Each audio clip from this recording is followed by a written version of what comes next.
So since then I've been here. All right. Yes. All right.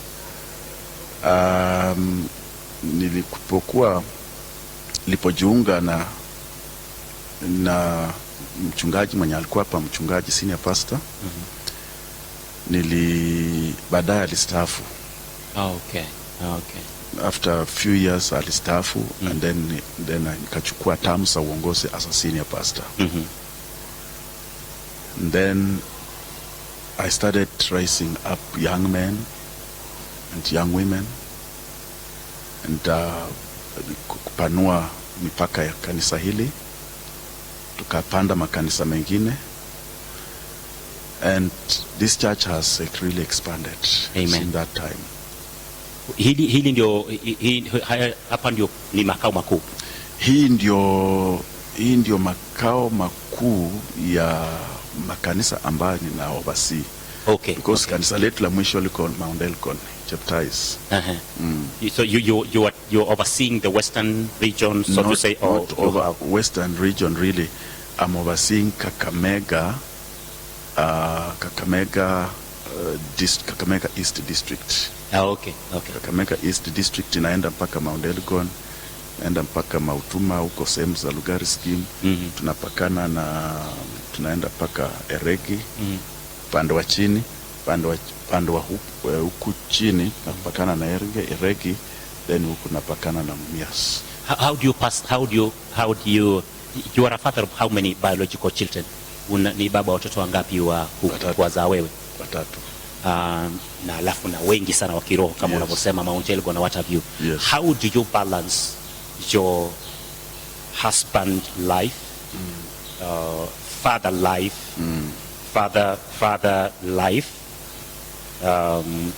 that is in the house, and then father in terms of spiritual, in a spiritual aspect? Yes.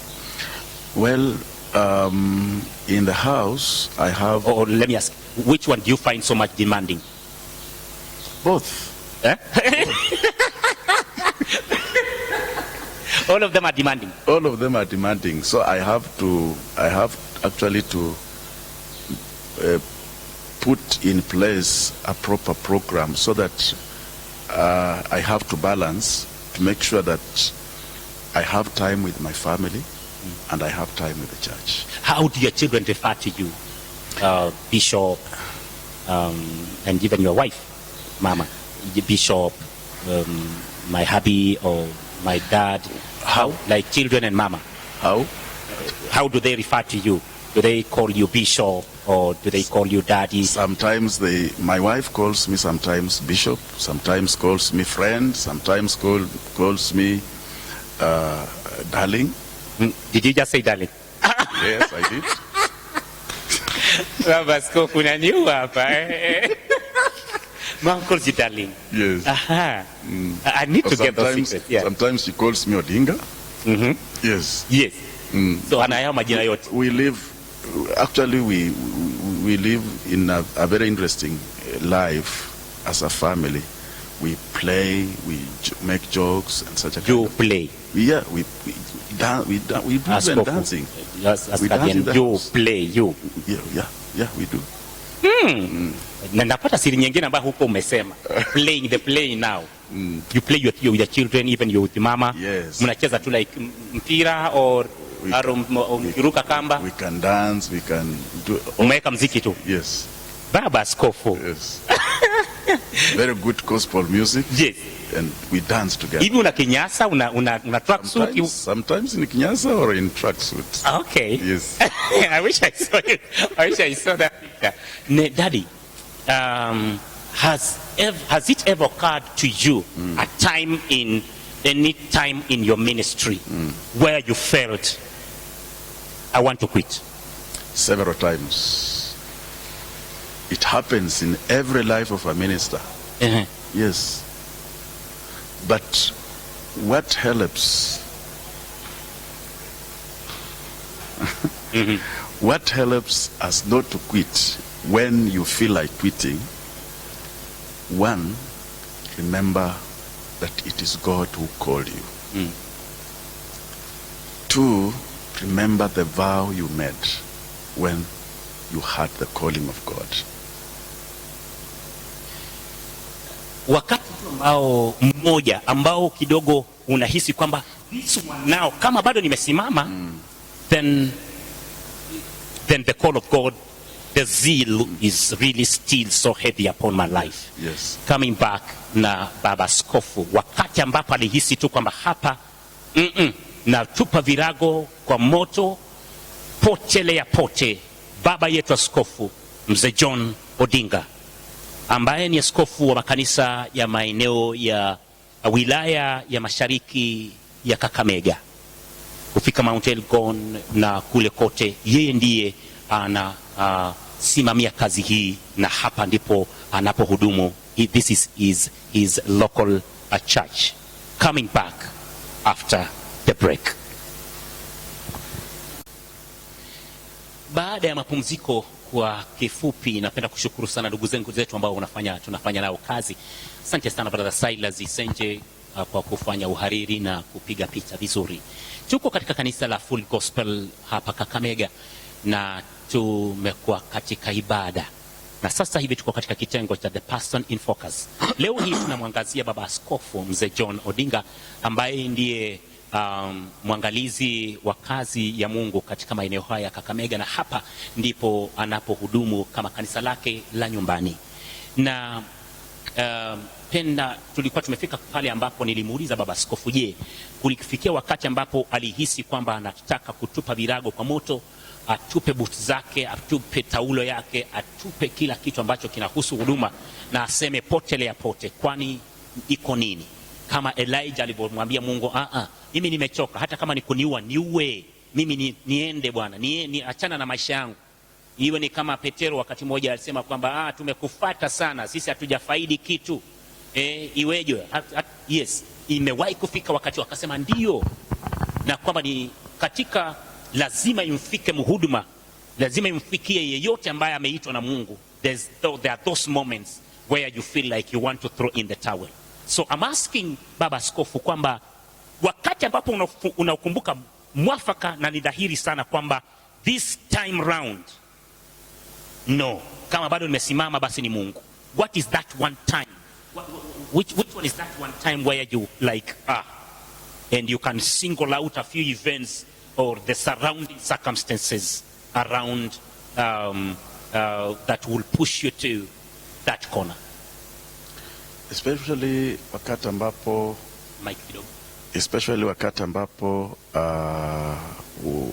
you are not being appreciated. Even what you are doing, no one is appreciating you. Okay. It breaks your heart. Okay.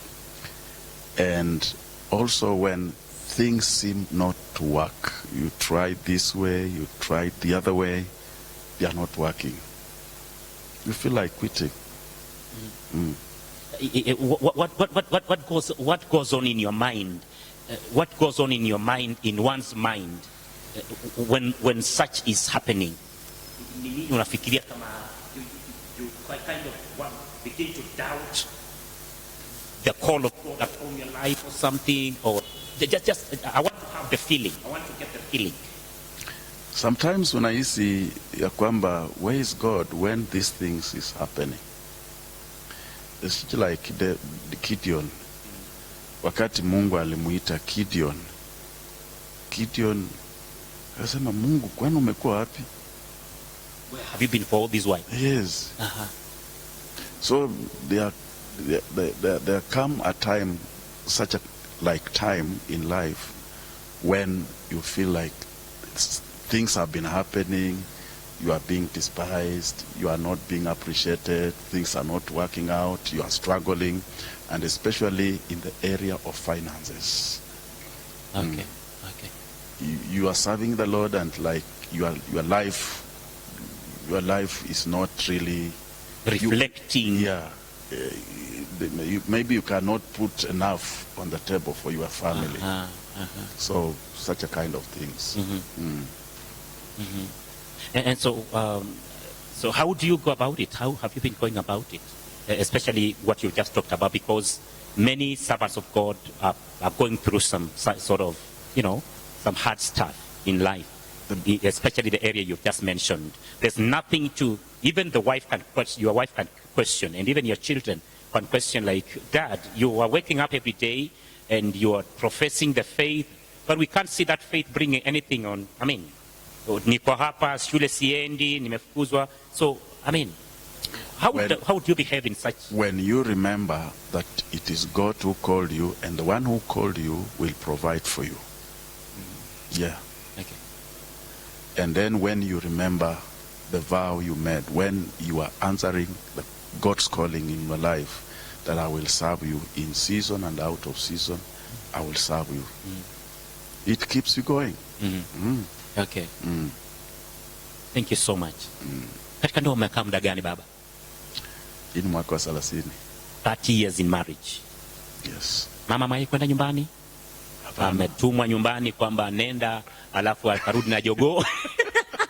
Walia sana sana wanarudi na jogoo na mahindi kama gorogoro 8 hivi, asema rudi kwa bwanako. But I can't say we have never disagreed. Aha. Okay. Sometimes we disagree over principles, several times, and then we agree.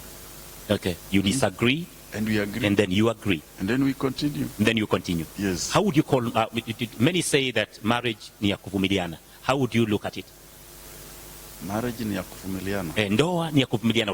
Utasikia usemi mwingi sana, hasa kwa harusi kwamba mvumiliana, mimi na baba yako tumevumiliana, mimi na mama yako tumevumiliana. I would say it's about learning each other. Marriage is about learning each other. Each other.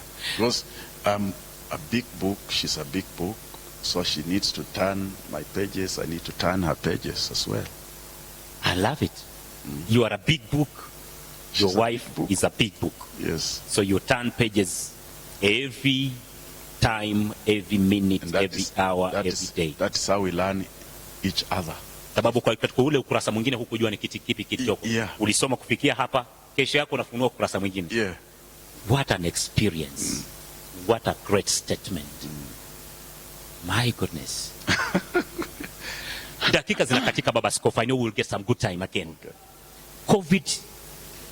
COVID-19 imekuathiri vipi? Imekugusa kwa njia moja ama nyingine kwa huduma, na ni vipi?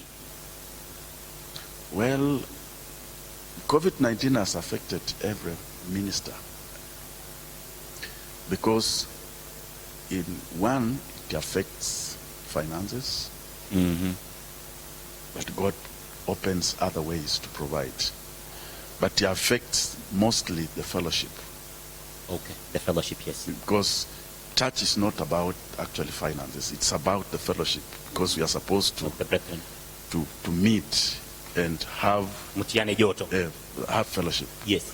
So that is how it affected. But we thank God because that fellowship is restored. Two, some people still fear that if I go to church, especially the age, that age difference, it's really affecting the church in a way. Because some people feel, I'm like 58, I'm 59, so I can't go to church. Wewe ulifanyaje wakati ambapo ilikuwa ni 58 kurudi chini? 58 kurudi chini. Wewe ulikuwa wapi wakati huo? It's just here. Ulikuwa ukija tu? I came to church. And you ministered and what have you? I encouraged people, if I can come, then you can also come. Okay. Yeah. Okay. Now, napenda niulize tu wasia wako. Hili limetumika sana kwamba wengi wanalichukulia ni kama kidogo, imesikika ni kama kitega uchumi. Kama baba mmoja wa baba wa taifa hili la Kenya wa kiroho, mwongozo upi ambao ni wasia upi ambao ni neno lipi ambalo ni nasaha ipi ambayo unaweza kuitoa kwa Kenya kama one of the fathers, spiritual fathers in this nation? You have ministered to the old, the young, and what have you. If you got this opportunity, if you have an opportunity such as you have now, what would you tell what would be that word to the nation of Kenya, and yes, to the leaders and whoever it may concern? There's a lot that is happening, and things seem not to be going just right. And they say it is not working right because the church does not have the voice. And even if it does have the voice, it doesn't have what it takes to speak. Those men have, wameweka mfukoni. I doubt if it could be one of them. To me, the church has the voice, regardless of those who have been put in the pockets. Is it true that are you trying to say that there are those who have been put in the pockets? Well, they have been put in the pockets in a way that they depend on politicians' handouts, so they compromise in a way. Yeah. So, but to me, when God calls people and put them into the ministry, He provides for them. And two, they will always stand for God and represent God's kingdom with wisdom to the nation, so that because they are only depending to God. It's God who has given them the mandate to minister to people's lives. So they will at all costs make sure that they give out the wisdom from God to the nation. Haya baba. Napenda uangalie hapa kamera, alafu toe hiyo hekima ambayo unahisi kwamba wengi tungeikumbatia, tungekuwa mbali sana kama taifa na kama watu ambao wameitwa na Mungu. Baba, naomba utupe nasaha hiyo. Mike, ongeza karibio. Now, what I can say to the nation today, and especially this time of COVID-19, is that the church, the church is standing together with the nation, or the government leaders, to fight corruption. Two, the church is standing with the nation or the government leaders to bring proper governance, proper leadership. Because if the church is not going to provide a proper governance and proper leadership, then the nation will lack leadership tomorrow. Because according to the Bible, the church provided leadership. That if you can read the Bible, you find out that David came out from the church, and many other leaders. So we are standing with the nation to advise that the nation or the government leaders should work hand in hand with the church to provide proper governance and proper godly leadership to the nation. Ni wasia wake baba yetu mzee Askofu John Odinga, kanisa ambaye ndiye mwangalizi wa makanisa ya Full Gospel Churches of Kenya hapa Kakamega na viunga vyake. Nasema kwamba ni mwangalizi wa mashariki, wilaya ya mashariki mwa Kakamega. Kwa hiyo ni napenda kwamba tumalize na nasaha yake hiyo na wasia wake huo na ushauri wake huo, kwamba ni vizuri serikali na viongozi wa serikali kufanya kazi pamoja na viongozi wa kanisa haswa. Napenda kuongeza kwamba haswa wale ambao wana ustaha na ni watanashati katika masuala ya uongozi wa uongozi jinsi ambavyo Mungu anawaelekeza. Kimekuwa ni kitengo cha The Person in Focus, tukiwa na mzee Askofu John Odinga wa kanisa la mwangalizi wa kanisa ya Full Gospel Churches of Kenya. Na ninapenda kwamba tutakuwa tunaingia katika kitengo cha My Testimony. Kumbuka ni hapa kanisa la Full Gospel Church in Kakamega chini ya baba askofu. Ushuhuda ambao unakuja, yani My Testimony, kali tena sana. Mungu anafanya mambo ambayo mwanadamu hawezi kuyafanya. Bwana Mungu awe pamoja nanyi.